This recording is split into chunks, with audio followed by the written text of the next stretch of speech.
Panalangin sa Santissima Trinidad. Sa ngalan ng Ama, at ng Anak, at ng Espiritu Santo. Amen. Mahal na Santissima Trinidad, Ikaw ang aming Diyos. Isang Diyos sa tatlong persona. Ang Ama, ang Anak, at ang Espiritu Santo. Pinupuri ka namin, sinasamba ka namin, at buong pusong nagpapasalamat sa iyong walang hanggang pagmamahal at awa. Amang makapangyarihan, tagapaglikha ng langit at lupa.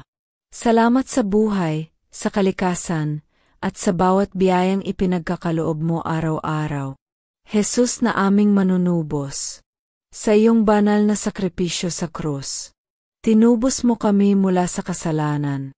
Turuan mo kaming magmahal, magpatawad, at maglingkod tulad mo.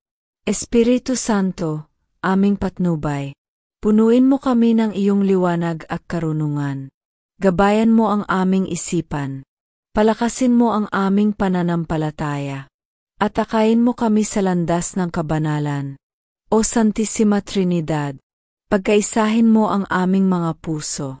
Punuin mo kami ng pag-ibig, kapayapaan, at kababaang loob upang kami maging tunay mong mga anak.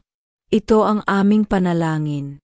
Sa ngalan ni Jesus, kasama ng Espiritu Santo, magpasawalang hanggan. Amen.